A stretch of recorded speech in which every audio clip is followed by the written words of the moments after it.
Today, I'm going to bridge the gap of street photography and wedding photography. My job, my hobby. Equally my hobby.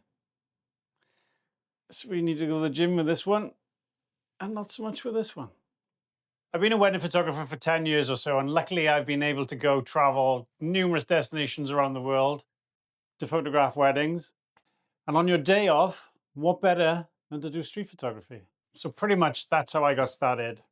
My days off at a wedding, I'd just wander around. I'd have the camera in my bag. I'd just take pictures. I knew what street photography was, but I didn't see it as doing that at the time. I was more just wandering the streets. I had the camera.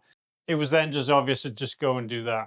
I posted some of these images online, and then a friend of mine from back home in Wales, who was an MTV photographer, who also did street photography, reached out to me and said, dude, do you want me to take you on a little workshop? But my thought process at that time was, I want to take everything I've learned from wedding photography and take it to the street. And then in time, whatever I've learned from street photography, bring it back into weddings.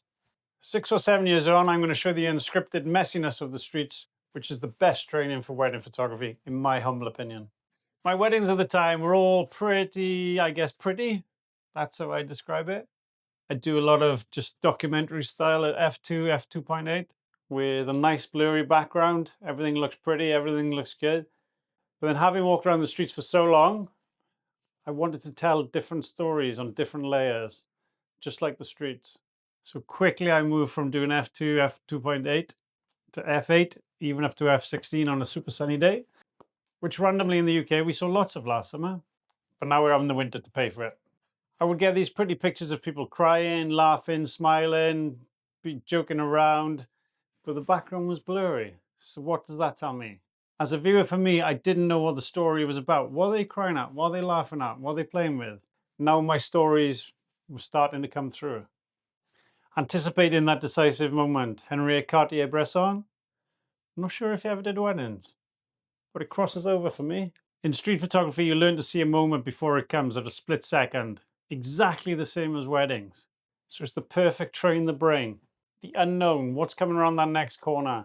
When I first started weddings, I'd think, oh, there's so much downtime. There's people not doing anything. But I quickly learned there's always something going on. You just work, you go find it, you go hunt, you go fish, and you'll see a lot more.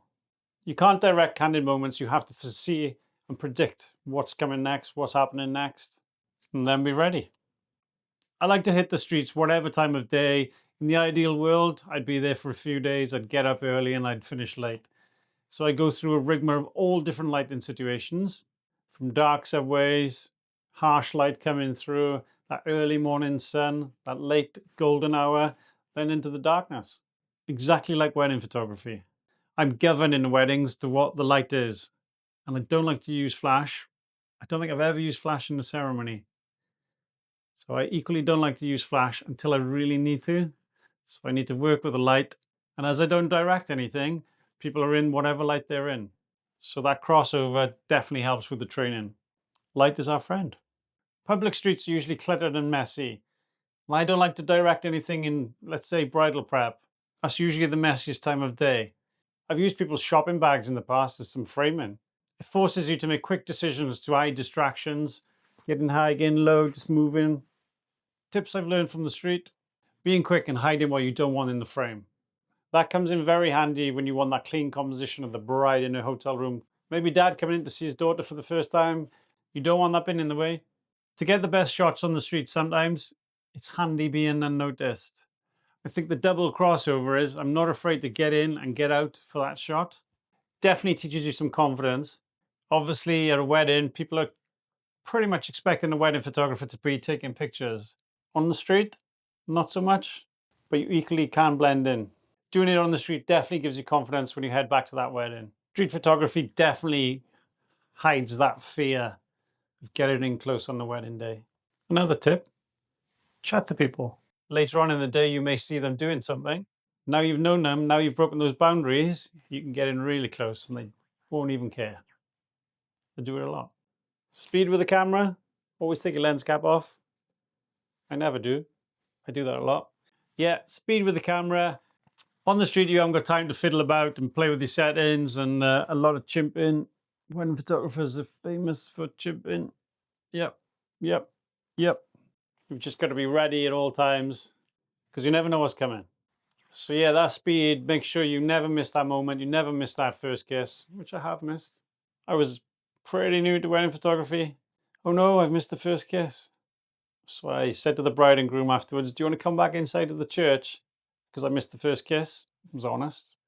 And they said no. So there we go. If they don't care. Street photography is about context. Showing the subject and their background to tell that story.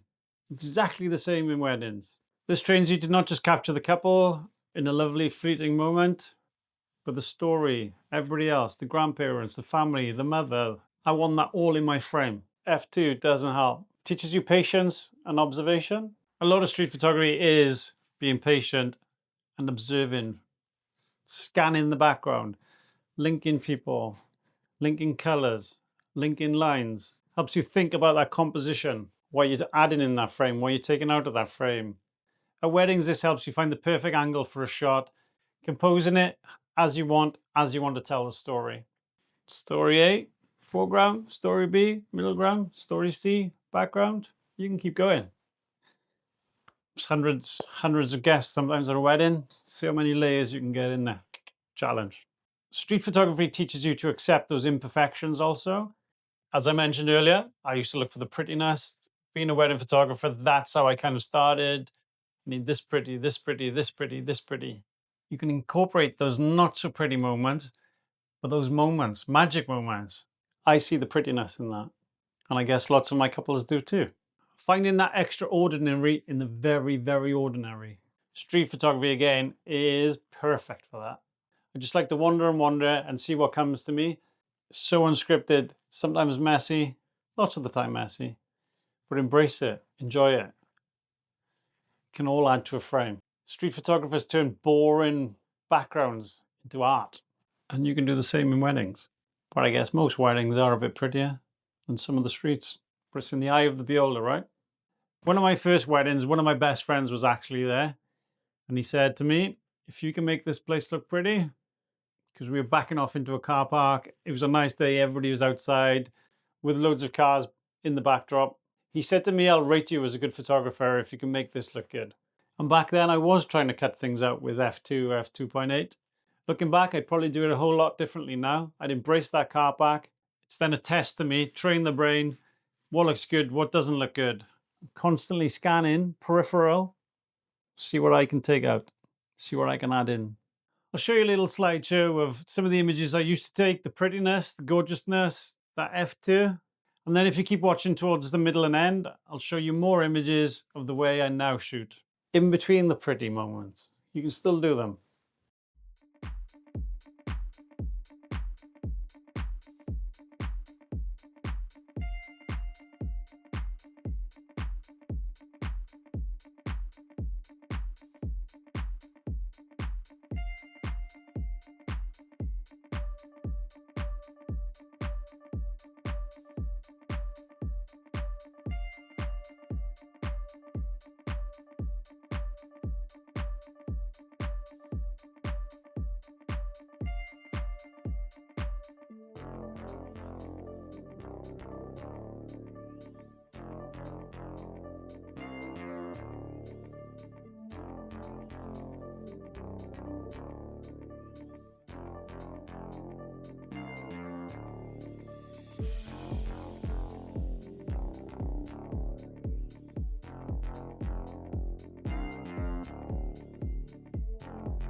At the end of the day, wedding photography can be whatever you want it to be. Around that prettiness and the beautifulness of the day, I see weddings as my street also.